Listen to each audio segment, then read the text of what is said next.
Riječ na E. Podcast za ekološku i društvenu pravednost. O aktualnim temama održivog načina života. Aktivizam, politika, obrazovanje i ekonomija. Umjetnost, znanost, kultura. Riječ na E.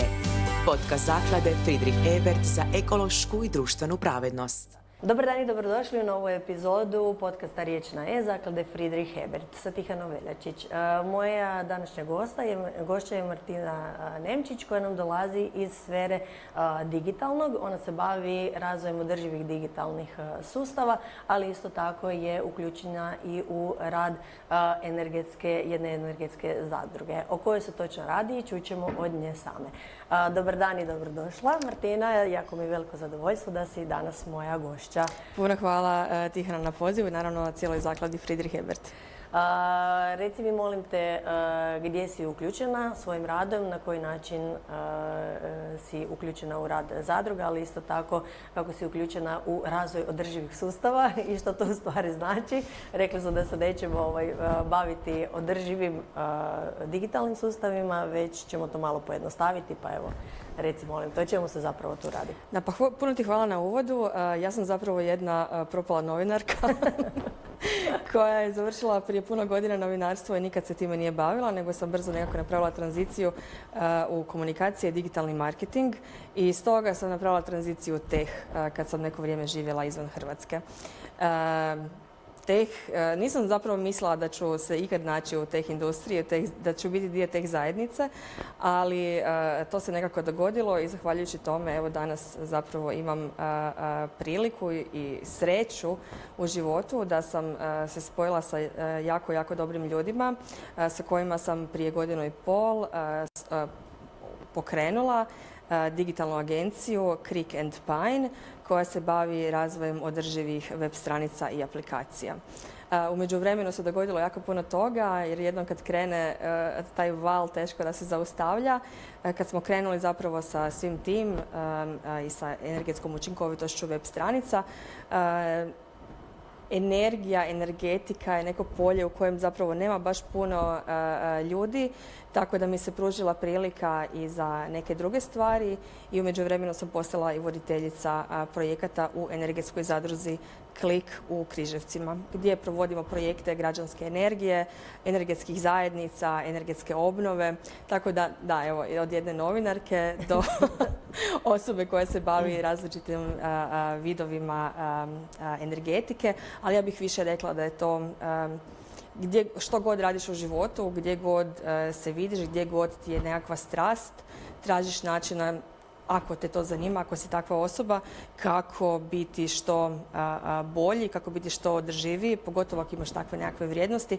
Tako da za mene je to isto bila jedna tranzicija koja je meni imala smisla zato što pokušavala sam naći načina kako pomiriti dvije stvari koje me u životu jako zanimaju. U biti ono što smo ranije pričali, nekako zajednički naziv je energija, jel tako? Znači kad pričamo o tim održivim digitalnim sustavima, u stvari pričamo o web stranicama i web aplikacijama, kao što si rekla. Pa mene, molim te, zanima, s obzirom da se vi bavite ne samo sa optimizacijom postojećih web stranica i aplikacija, već i sa razvojem. Znači kako to kreće kad ide od početka?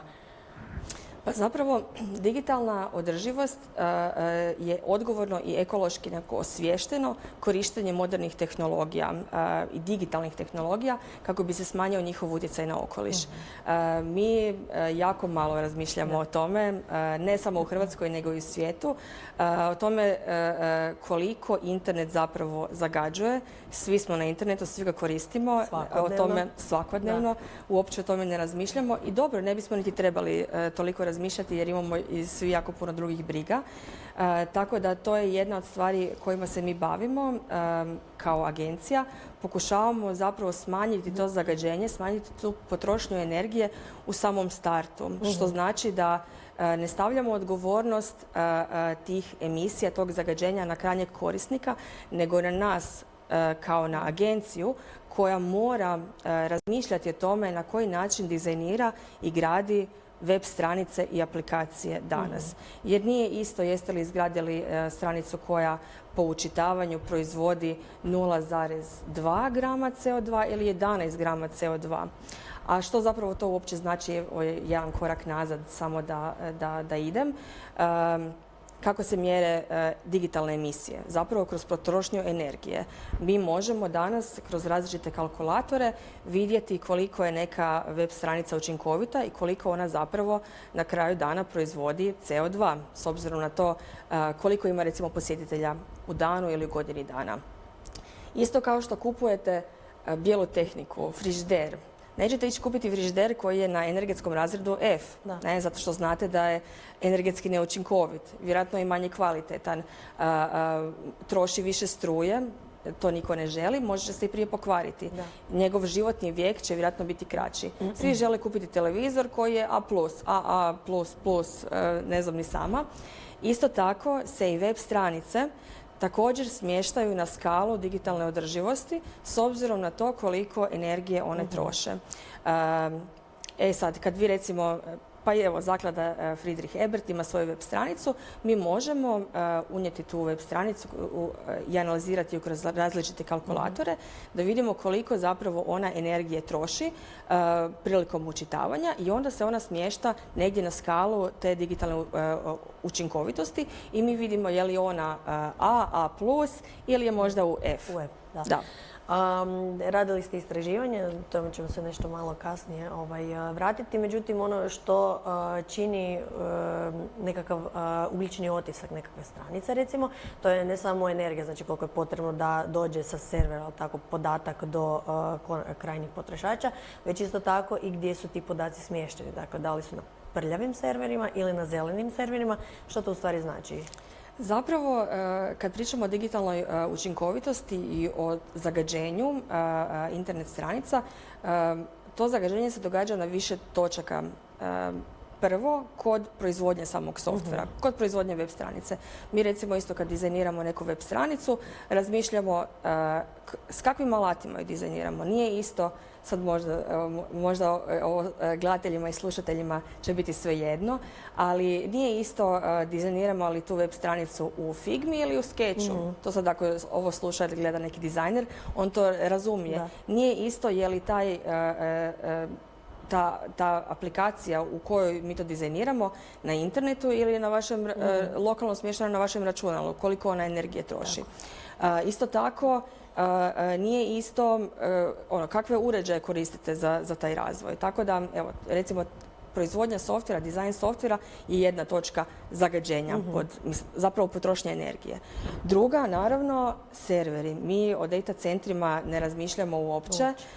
To su neka postrojenja koja su izmještena iz našeg vidokruga s razlogom. To su ogromna postrojenja kao velike tvornice na kojima su smješteni svi naši podaci. Tako da kad vi imate nekakav mail koji niste pročitali zadnjih 10 godina, a on i dalje postoji negdje na vašem... Stoji u inboxu.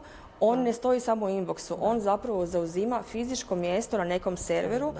I taj vaš mail, stari mail od prije 10 godina, neki spam, troši struju i troši jako puno struje. I vodu, jel tako? I vodu, da. Znači te farme servera troše enormne količine energije koja i dalje dolazi većinom iz neobnovljivih izvora, u puno većem postotku nego iz obnovljivih izvora.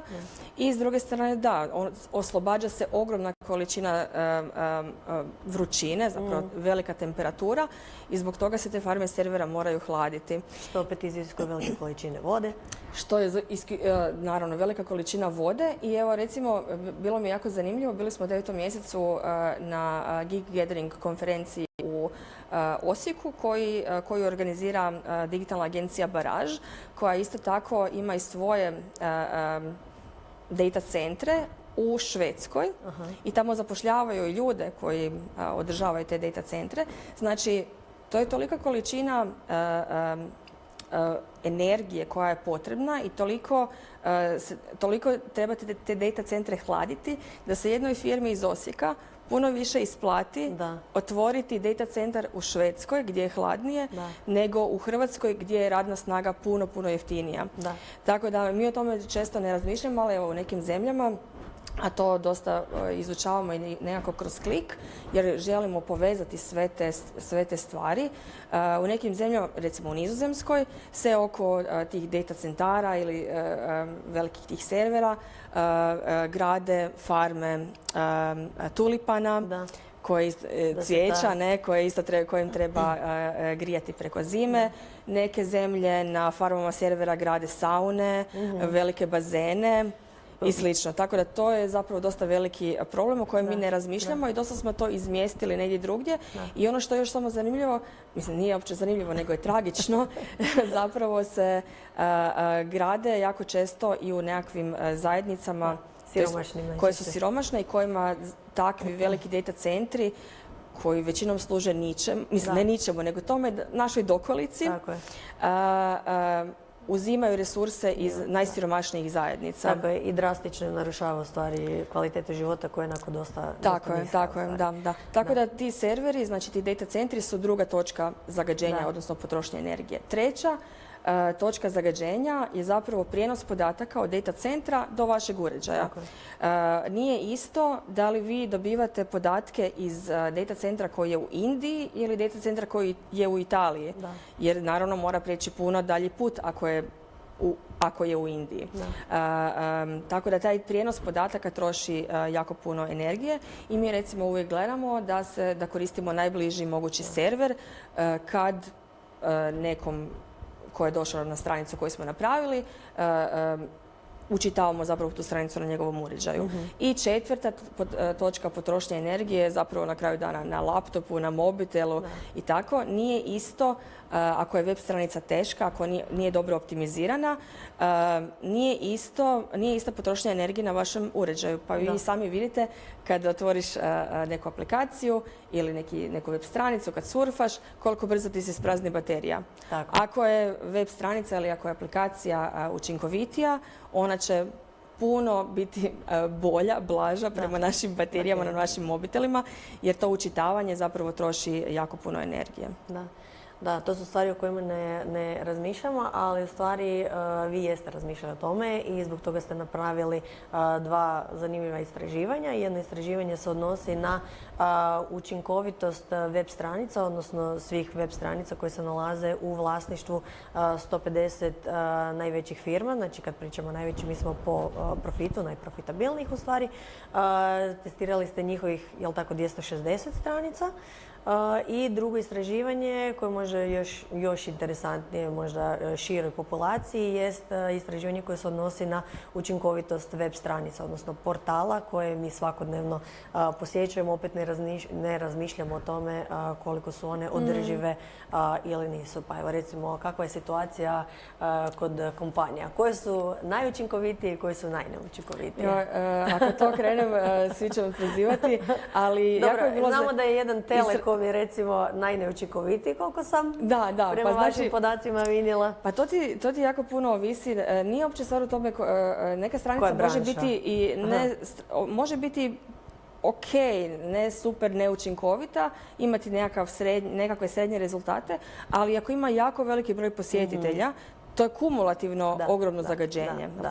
Tako da mi smo zapravo u 3. mjesecu ove godine napravili jedno malo istraživanje. Htjeli smo vidjeti kakva je situacija kod nas u Hrvatskoj, zato što znači, na svijetu je zapravo 5,3, vjerojatno i više sad, milijarde korisnika interneta.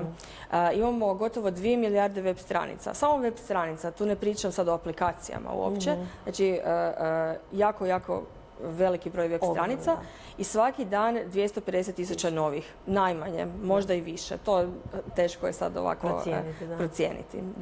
I mi smo htjeli vidjeti gdje u svemu tome stoji naša mala Hrvatska, jer mi često, mi smo premali, ma kako bi bilo naše zagađenje. Mislim, čak i kad pričamo općenito o utjecaju Hrvatske na globalnoj razini, mi mislimo da mi nemamo nikakav utjecaj, a recimo bilo bi zanimljivo kad bi svi znali zapravo malo više o Earth Overshoot Dayu i kad bi znali da zapravo mi Hrvati, da svi troše isto energije, isto resursa kao i mi bi već kad u 2 zemlje nam trebaju na godišnjoj razini. Na godišnjoj razini, znači mi Hrvati već negdje u 5. mjesecu potrošimo... Poslagamo taj budžet. Mi potrošimo svoj godišnji budžet već u 5. mjesecu, a mi mislimo da nismo mi neki veliki zagađivači. Tako da htjeli smo vidjeti zapravo kako tu stoje hrvatske web stranice.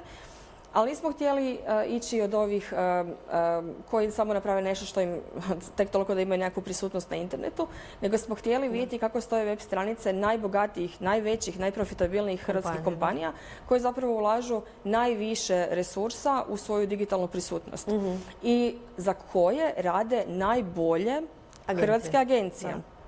Ja sam si zato i donijela laptop, zato što nisam htjela reći ništa krivo vezano za te brojke, ali da, zapravo jako je nama bilo poražavajuće da kad smo vidjeli da, znači kad smo analizirali web stranice tih 150 hrvatskih kompanija, sve skupa 260, jer neke imaju više web stranica od jedne, za različite brendove primjerice, dominantni energetski razred je bio F.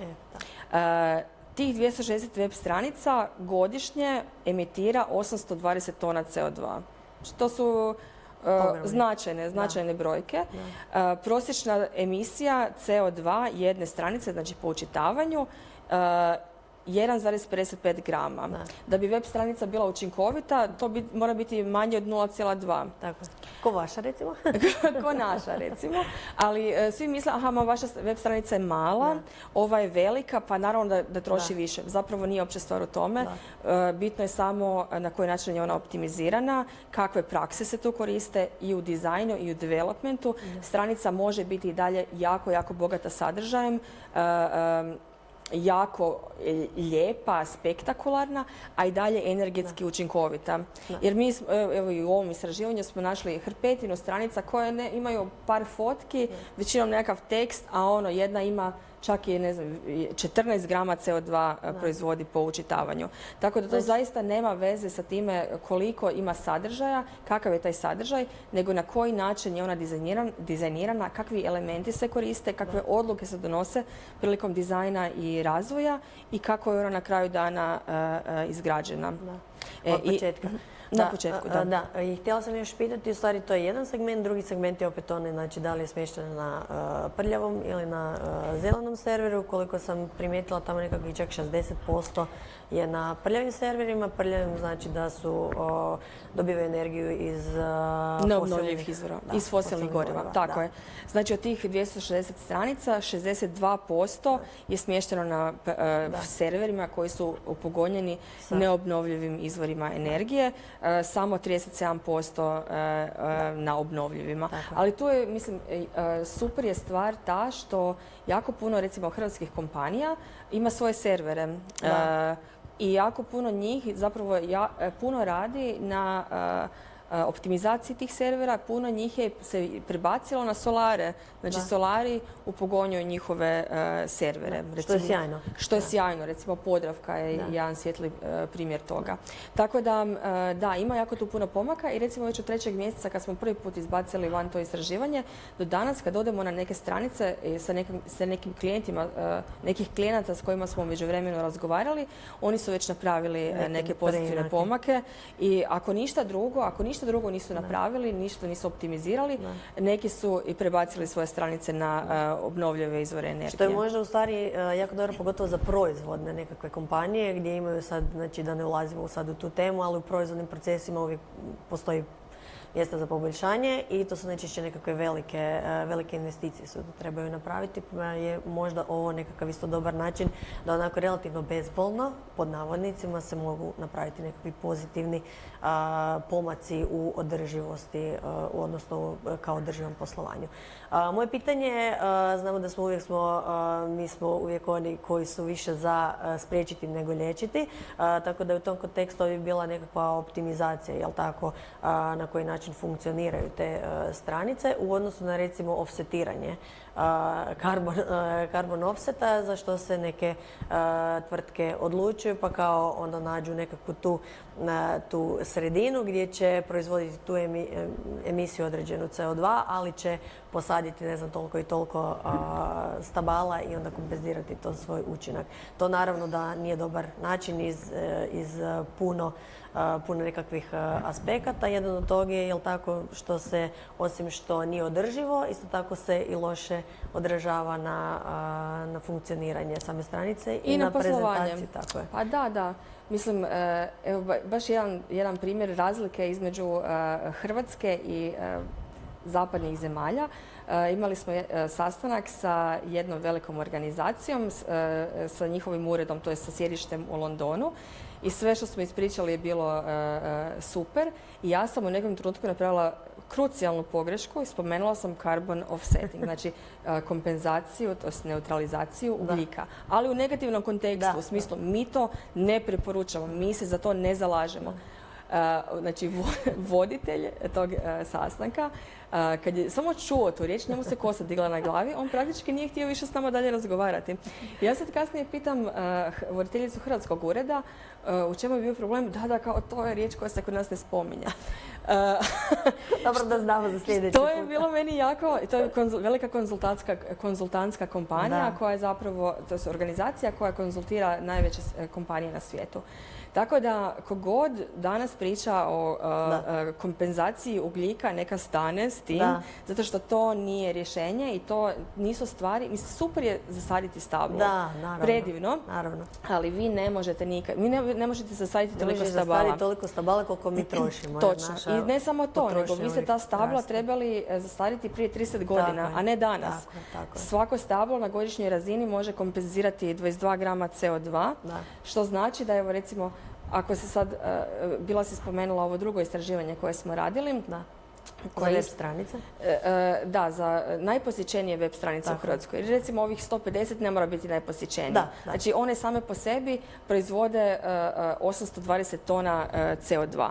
A s druge strane, kad smo napravili istraživanje koliko zagađuju najposjećenije hrvatske web stranice. To su biti news portali. To su news portali, pa Njuškalo, pa Meteo.hr, pa Gov.hr, Forum.hr i tako. Mislim, Forum.hr koji najbolje performa. Da, ali on, to uvijek je zeznuto reći, Forum.hr je od tih 20 najposjećenijih stranica ima najmanji otisak.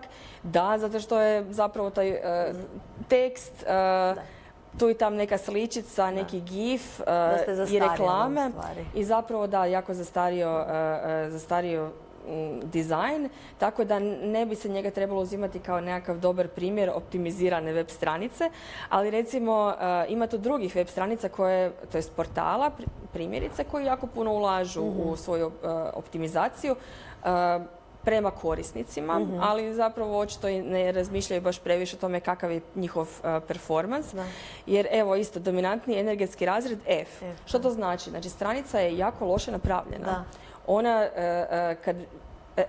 znači, energetski razred F je zapravo rezultat lošeg performansa web stranice. Što znači loših razvojnih praksi. Znači, mi, digitalne agencije, smo tu kiksali. Znači, nije problem u Jutarnjem koji ima ogromno zagađenje ili Indeksu ili Večernjem ili i slično, jer se to i očekuje, oni imaju ogromnu količinu posjetitelja, milijune posjetitelja godišnje. Ali zato imaju agenciju koje bi trebale to napraviti. Točno, zato imaju agenciju koja s njima radi i koja bi ih trebala upozoriti i koja bi trebala zapravo biti odgovorna za to da, znači vi imate nekoliko milijuna posjetitelja godišnje, ajmo onda vidjeti na koji način možemo smanjiti potrošnju energije te stranice, kako ju možemo što bolje optimizirati, da kumulativno potrošnja energije i zagađenje vašeg portala bude što manje. Jer recimo, znači, samo tih 20 web stranica godišnje proizvede 4681 tonu CO2. I sad, ako vi to želite neutralizirati, vi bi znači, samo tih 20 web stranica bi trebalo danas zasaditi 212 tisuća stabala. Da, 212.000 Gledala sam taj stabala. podatak, da. Ali ne sad, nego prije 30 godina. Da može početi apsorbirati, jer ova stabla koja se sad posadi, to će tek biti za 10, 20, 30 godina. Tako je. Ako vi danas imate te emisije, onda ta mala sadnica koju ste vi napravili, ona vaše emisije ne može neutralizirati. Super da ste ju zasadili i za 30 godina će vam neko biti jako zahvalan, tako da svakako to radite, ali nemojte misliti da ste s time postigli nekakvu klimatsku neutralnost i nemojte se s tim hvaliti. Hvalite se s tim što ste napravili, ali nemojte neutralizirati. Nemojte pisati okolo ste vi net zero, neutral, nemam pojma, zato što stvarno niste. Radi se o tome da se potrošnja energije mora smanjiti, a ne kompenzirati.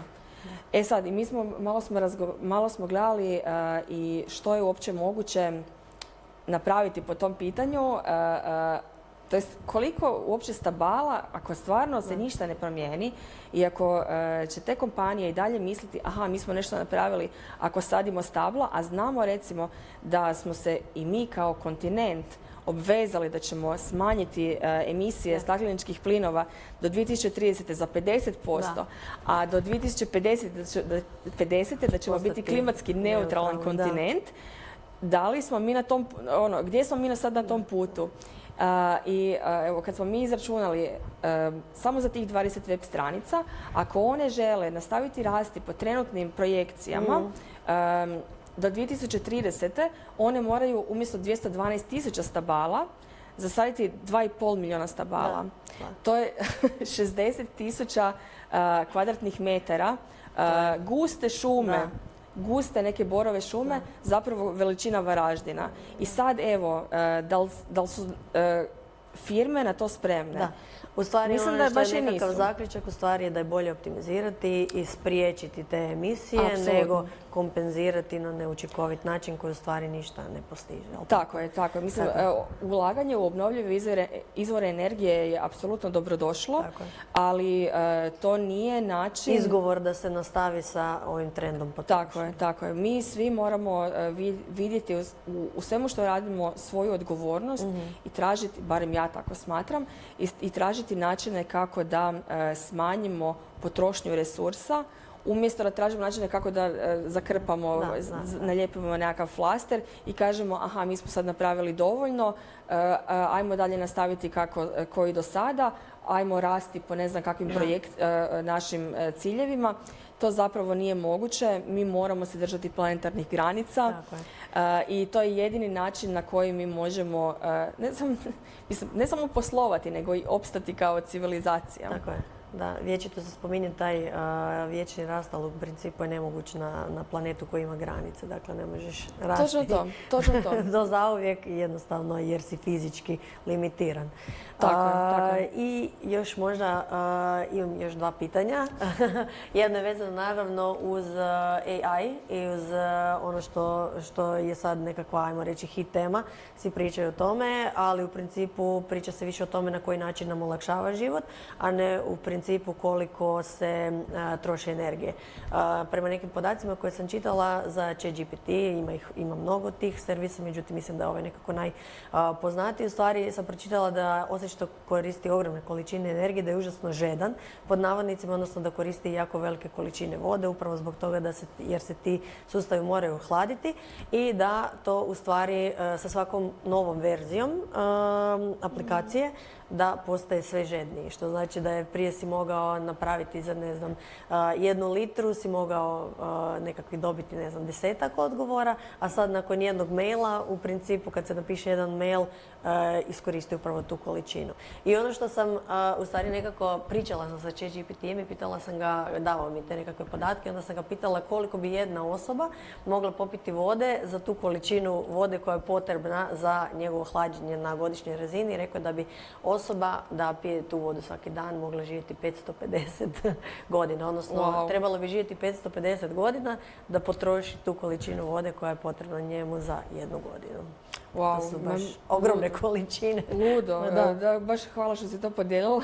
To ću sigurno iskoristiti negdje u nekom razgovoru. Da, mislim, ja se ne bavim AI-em, tako da ne mogu ništa sa nekakvom sigurnošću reći, ali mislim da niko ne može. Da. Mi zapravo uopće ne znamo koliko AI troši energije, ali baš slušala sam i čitala dosta o tome, o lobiranju za AI u Europskoj uniji i zato koja zapravo jedina pokušava nešto tu i regulirati. Da. Zapravo AI lobiji su puno snažniji od lobija koji se zalažu za zapravo za nekakav održiviji internet. Tako da vjerujem da će se zapravo potrošnja još tu puno više povećati. Ali mislim, ja nisam protiv AI-a. Mislim, da se razumijemo, to nije AI, to je sve strojno učenje. Nema tu nikakve umjetne inteligencije. Nego ima samo jako puno računala koja ti upogoniš pol svjetskog interneta da napišeš haiku ili nekome čestitku za rođendan. Mislim, zapravo jako je zanimljivo vidjeti da, tome sam nedavno baš svjedočila, gdje je, znači situaciji gdje je moja kolegica dobila 3 primjera čestitke rođendanske za drugu kolegicu, pa kao koja vam je bolja. Znači, niko više ne zna napisati sretan rođendan, želim ti sve najbolje. Nego moraš koristiti ChatGPT, pa daj mi ti napiši pjesmu o njoj. Mislim, moramo nekako naučiti odgovornije koristiti te sve alate, biti odgovorniji prema okolišu na taj način, ali mislim, ne možemo dok ne razumijemo okolišne utjecaje. Dok ne razumijemo pozadinu, dok ne razumijemo to zagađenje. Mi već sad znamo da prema projekcijama iz 2015. godine, internet je 2025. A već smo to i prebacili, internet će znači sljedeće godine trošiti više od 5,5% svjetske energije. Znači, to je ogromna količina. Mislim, mi o tome ne razmišljamo baš previše. Internet je trenutno cijela industrija, 4. najveći svjetski zagađivač. Mi o tome ne razmišljamo. Mi razmišljamo o ovim, mislim, naravno da treba adresirati i mliječnu industriju i avioindustriju i sve, ali recimo internet je već sad veći zagađivač duplo od avioindustrije, globalne. I od mliječne industrije također. Zapravo, samo internet troši više energije od Australije i Afrike zajedno. Što nije da je internet država, bio bi 7. najveći svjetski zagađivač na razini Njemačke, koja je strašno industrializirana, oprosti, moj aparatić, ili UK-a, koji je također jedan od najvećih zagađivača. Da, to su šokantni. Baš me taj podatak jako iznenadio, jer nisam mislila da su takvi podaci, ali kao što si rekla, u stvari to su neke projekcije prije nego što su prije AI-a, odnosno strojnog učenja, uglavnom znači to i prije kripta i svega, prije tog majnanja. Tako da sad u biti je vjerojatno mi smo to već odavno sigurno prebacili, a brojke će biti još i gore. Ali što je pozitivno? Uvijek volimo završiti sa pozitivnim i ono što je pozitivno. Ima pozitivnih stvari. Pa mislim da ima i mi svaki dan tome svjedočimo. Mislim, mi svi moramo raditi na podizanju svijesti oko internetskog zagađenja i baš smo bili razgovarali prije toga. Prije ovog razgovora, problem definitivno je jezični. Mi, kada razmišljamo o internetu, o digitalizaciji, mi smo zapravo do sada digitalizacijom rješavali nekakve stvarne fizičke probleme, nekakvo stvarno zagađenje. Pa kao, čim to mi automatiziramo, tog zagađenja više nema. Problemi nestaju magično i mi smo sve prebacili na cloud. Cloud nije nešto što... Oblak. Eterično. Nije nešto eterično, tako je. On ne pluta lijepo kao nekakav proljetni oblak u zraku, nego su zapravo, kao što sam već i rekla, svi ti podaci su pohranjeni fizički na nekim serverima. Internet jako fizički. Dok god mi to ne razumijemo, dok god nam je to negdje izvan našeg dosega, mi zapravo nećemo moći odgovorno koristiti internet. Neće nam to uopće nikad niti pasti na pamet, jer kao, to je sve, mi smo zapravo internetom riješili problem, nismo ga stvorili. Tako da ima tu jako puno tih problema. Ali problemi su i ne samo ja ne bih tu, nismo mi problem kao potrošači. industrija također ne razumije i još uvijek ne vidi taj problem. Tako da mi koji smo u industriji moramo jako puno razgovarati i sa kompanijama i sa svojim kolegama, dizajnerima i developerima i oni moraju napraviti taj shift u razmišljanju. Njima treba biti stalo, ne samo da nešto što su napravili radi, nego i da radi jako dobro, da performa jako dobro, da troši što manje energije, da je jako dobro optimizirano za energetsku učinkovitost, a to znači da bude, da na kraju dana manje zagađuje. Tako da mislim da su jako pozitivne stvari to što kad god razgovaramo o svemu tome sa kompanijama, oni to odmah skuže. To mi je baš bilo fascinantno za vidjeti da otpor ne dolazi od kompanija, nego otpor dolazi iz naše industrije. Jer ti se osjetiš prozornim, a to je moj dizajn, kako mi sad možeš reći da nije dobar? To je moj kod, kako mi ti sad otkud ti pravo da kažeš da moj kod nije dobar? Pa ne moram ti ja reći, evo ti brojke. To nije moje mišljenje. Nisu se ove brojke... Jednostavno činjenice.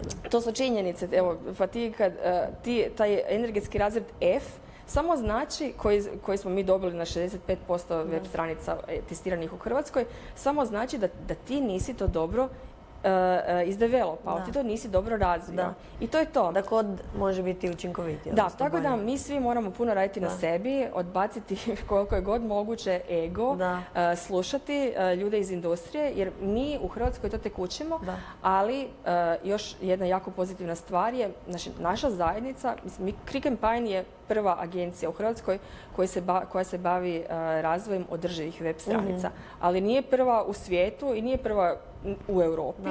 Naša zapravo zajednica je nekako najviše u UK-u. Tamo ima dosta agencija koje razmišljaju na način na koji mi razmišljamo. Neke od njih već 20 godina se time bave. I mi jako puno učimo od njih. Sva sreća da imamo nekog od koga i mi možemo učiti. I neke države recimo već postavljaju standarde za ekodizajn digitalnih proizvoda. Primjerice Francuska.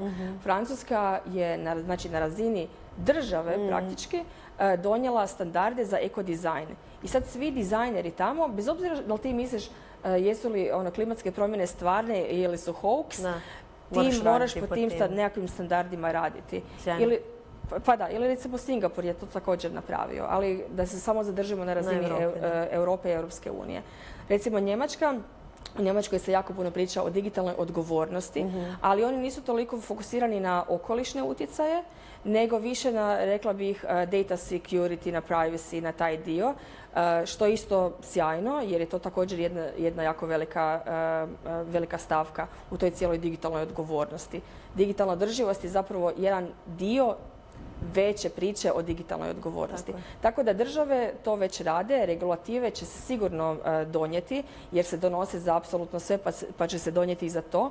Tako da kogod krene što prije u tu priču, mislim da mu to može donijeti samo benefit i što prije krene, što se prije compliant. Ne moraš uopće o tome više kasnije razmišljati, jer cijela poanta razvoja održivih digitalnih proizvoda je naravno smanjenje okolišnih utjecaja, ali i dugovječnost proizvoda.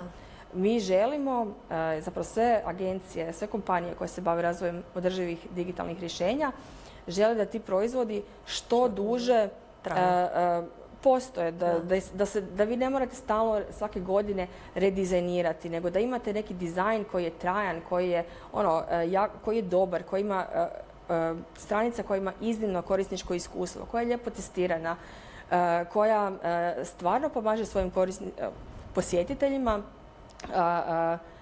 doći do onog pošto su oni došli na nekoj web stranici. Jer nije isto, možda sad to širim tu priču, ali jako volim o tome pričati, nije isto ako vi imate neku jako lošu navigaciju, na primjer, jako loše korisničko iskustvo, loš taj UX dizajn, neko ko je došao na vašu web stranicu, informaciju koju traži, da li nađe u 3 klika ili u 10 klikova. Ili već će i odustati, vjerojatno. Ili će odustati, jer zapravo 10 klikova znači 10 puta 3 grama CO2. Umjesto 3 puta 3 grama CO2. Tako da sve je jako povezano i jako puno se o tome svemu razmišlja i stvarno mislim da je pozitivno to što su neke zemlje već, konkretno Francuska, u tome otišla najdalje, a neke zemlje stvarno već imaju jako puno digitalnih agencija koje na ovaj način razmišljaju, zato što, na primjer, svi tenderi na koje smo se mi prijavljivali, znači svi natječaji za neke razvoje, na koje smo se prijavljivali u Engleskoj, zapravo u UK-u, su imali stavku u kojoj smo mi morali obrazložiti na koji način ćemo osigurati održivost web stranice, da ta stranica bude što je moguće više energetski učinkovita. Znači mi smo to morali na dugo i naširoko objašnjavati što ćemo mi sve napraviti, tako je da ta stranica bude što dugovječnija, što otpornija, tako je da bude što više compliance, znači da bude u skladu sa svom mogućom regulativom koja tu postoji i naravno da proizvodi što manje CO2. Tako da to se sve dešava. Ovo nije ništa novo i drago mi je da se o tome i u Hrvatskoj sve više priča. Drago je i meni jer mislim da ovo što si rekla i što smo ranije pričali prije razgovora, da puno ljudi ne razmišlja o tome. Mislim da moramo i mi kao znači, krajnji korisnici isto biti malo odgovorni, ali isto tako i da svi oni koji proizvode koje mi svakodnevno koristimo, da nekako budu što učinkovitiji, što, kao što smo danas vidjeli, ne samo da je benefit za okoliš, već je benefit i za poslovanje. Tako da mislim da je to nekakav win-win. Sa ovim odgovorom bismo nekako ovaj današnji razgovor priveli kraju. Hvala ti još jednom što si bila naša, odnosno moja gošća. Hvala ti, hvala vama dragi gledatelji koji ste nam se danas pridružili i vidimo se u sljedećem podcastu. Danas ste gledali podcast Zaklade Friedrich Ebert sa Tihanom Veljačić. Hvala vam puno na gledanju i slušanju i vidimo se ponovo uskoro. Riječ na E. Podcast Zaklade Friedrich Ebert za ekološku i društvenu pravednost.